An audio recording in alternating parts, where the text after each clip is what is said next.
मेरा नाम है विशाल साहू। आप देख रहे हैं इसके संवाद। आज हमारे साथ जन स्वराज के नेता जुड़ी हुए हैं। सबसे पहले आपका बहुत बहुत धन्यवाद। आपका भी बहुत बहुत धन्यवाद। और आपका चैनल पे जितने भी साथी हैं उन लोग का भी बहुत बहुत जी, धन्यवाद। आपका शुभ नाम? मेरा नाम रंजू कुमारी हुआ। जन सुराज से मैं महिला जिला अध्यक्ष हूँ। सबसे पहले जो आप जैसे महिला है, 10,000 में वोट खरीदा गया, नीतीश कुमार की सरकार और बीजेपी सरकार ने 10,000 में वोट खरीदा, तो क्या यह सबसे पहले कि महिलाओं के लिए अच्छी बात है या नहीं, आप बताइए। देखिए, महिलाओं के लिए या देश के लिए भी किसी के लिए भी अच्छी बात नहीं है। जो वोट खरीदा गया वो तो धोखा किया गया, ऐसा नहीं करना चाहिए। जो पैसा दे करके उन्होंने वोट खरीदा है, अगर उस पैसे का सही जगह उपयोग किया रहता, उस महिलाओं का भविष्य के बारे में सोचता, तो उस पैसा से उद्योग का काम करता। जो घर बैठे महिलाएं अपने उद्योग करती और उससे पैसा कमा करके अपना घर परिवार चलाती, उनका एहसान तले दबी भी नहीं रहती, उस लालच लोभ में फंसती भी नहीं और उनका आभार भी मानती हूँ। बीजेपी सरकार और एनडीए सरकार बोलती है बेटी बचाओ बेटी पढ़ाओ, और बीपीएससी अभ्यर्थी पटना में सम्राट चौधरी जब मुख्यमंत्री बने तो उसके 2-3 दिन बाद बेटियों को लाठी से पीटा गया। इस पे आप क्या बोलना चाहते देखिए, ये तो कहने की बात है।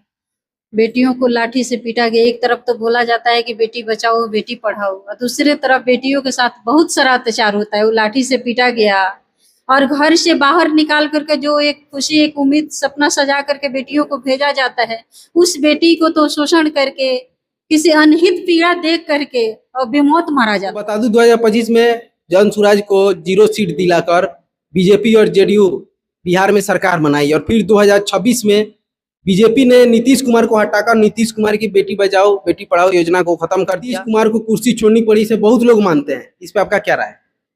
देखिए, कुर्सी छोड़ने का कारण तो उनका घूस का मामला है, जो बिहार कंगाली हो चुका है, उसी डर से तो कुर्सी छोड़ दी है। तो फिर नीट छात्रा को अभी तक न्याय क्यों क्यों नहीं मिला? नीट छात्रा का न्याय इसलिए नहीं मिला कि उसमें कहीं ना कहीं जो महारथी लोग बैठे हुए हैं उन्हीं लोग का हाथ है। अगर उन लोग का हाथ नहीं रहता तो आज ऐसा ये समय नहीं आता। किसी गरीब घर का बात रहता, किसी अन्य आदमी का बात रहता तो ये सामने आ गया रहता।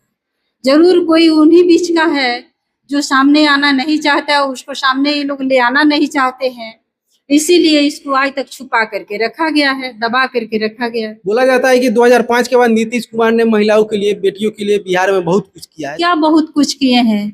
सबसे पहले तो आपको बता देते हैं कि महिलाओं को उन्होंने कहा कि हमने छूट दिया, बहुत सारा रोजगार दिया और घर से उन्होंने निकाला महिलाओं को। सही बात है कि घर से निकाला, घर से वो मान सम्मान के साथ वो निकली बाहर, लेकिन बाहर निकाल करके बाहर का मान के को बताए कि घर का भी सम्मान खत्म कर दिए। जो एक महिला अपने सास ससुर और घर परिवार को मर्यादा को उल्लंघन करके बाहर निकली कि हमें रोजी रोजगार मिलेगा और उस रोजी रोजगार के तले हम अपना सर ऊंचा करके जिएंगे, अपने परिवार को चलाएंगे, उस रोजगार में भी अधूरा रख चुके हैं। रोजी रोजगार दिया हुआ है, जैसे बिहार सरकार का शिक्षा विभाग से भी बहुत सारे लोग हैं जिसमें महिलाएं अपने घर परिवार छोड़ करके निकली है, लेकिन उस महिलाओं को सिर्फ आधा अधूरा रास्ते में ले आकर के छोड़ दिया गया है और दूसरे जगह जाने के लिए भी उनका अब समय नहीं बचा है। वो लोग कहीं दूसरे जगह भी जा सकते हैं और अपना भरण पोषण कर सकते हैं, लेकिन अभी तक इसके ऊपर कहीं कोई जवाब नहीं है, कोई चर्चा नहीं है। उनके पास सब कुछ पता है कि उन्होंने क्या अधूरा छोड़ा है। बिहार में महिलाओं को 35% का रिजर्वेशन मिलता है। देखिए, 35% तो कहने की है। 35% आप कह रहे हैं, वो तो कहते हैं कि हम 50% दिए हैं। नहीं, अभी 35% तक दिया जा रहा है।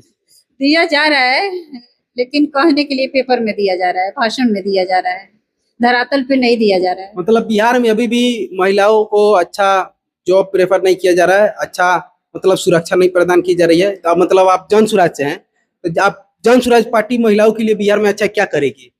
देखिए, जन स्वराज के मतलब नहीं है। जन स्वराज पार्टी तो बहुत कुछ करेगी, और जन स्वराज पार्टी जो है ये जनता की ही पार्टी है, ये किसी व्यक्ति विशेष की पार्टी नहीं है। ये जनता की पार्टी है और महिलाओं को बहुत कुछ करेगी।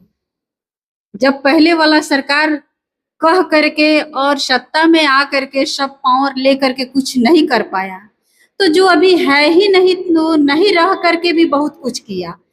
इसलिए किया कि जिस बेटी के लिए एक ऊपर से नीचे तक कोई आवाज उठाने वाला नहीं था, ऐसा बात नहीं है कि जो सत्ता में है उसको लाभ मिल रहा है, जो विपक्ष में उसको लाभ नहीं मिला है। पहले तो मिला है ना, वो तो लाभ उठा चुका है, लेकिन कभी वो आवाज नहीं उठाया। और जिस आदमी को कभी कोई कुछ नहीं मिला, कोई लोभ लालच नहीं मिला, वो आवाज बना हुआ है, उस परिवार का सहयोग बना हुआ है, साथ दे रहा है, तो इसी से तो प्रत्यक्ष हो रहा है कि वो बहुत कुछ करेगा। अब सरकार से क्या मांग करना चाहती मांग है? करना चाहते हैं कि जो महिलाओं के लिए आपने वादा किया है या अभी भी करते हैं कि हर पल अपने बहनों के साथ हैं, उस वादे को कायम रखें, उसको पूरा करें और बेटियों को सुरक्षा दें, महिलाओं को रोजी रोजगार में ज्यादा से ज्यादा ऑफर दें। आपसे मतलब जो बिहार की महिलाओं से मेरा भी सवाल है, बाकी भी और महिलाओं का सवाल होगा कि 1,90,000 के लिए कोई बिहार में आंदोलन टाइप होगा कि नहीं मिलना चाहिए? सरकार तो इसे दबा देना चाहती है। इसके लिए तो हमारी पार्टी ऑलरेडी खड़ा हुआ है। वो है ही हमारे सूत्रधार प्रशांत किशोर जी हैं महिलाओं के लिए। वो तो बोले ही हैं कि 6 माह पूरा हो गया और अभी तक वादा पूरा नहीं हुआ, तो जितना भी वादा सरकार की है उसके लिए हमारी पार्टी खड़ा है। बिहार सरकार को तो बिहार चलाने के लिए लोन लेना पड़ रहा है, तो क्या ये 1,90,000 रुपए पूरे महिलाओं को दे पाएगा? आपको क्या लगता है? जब वादा किए हैं तो उनको पूरा करना ही पड़ेगा।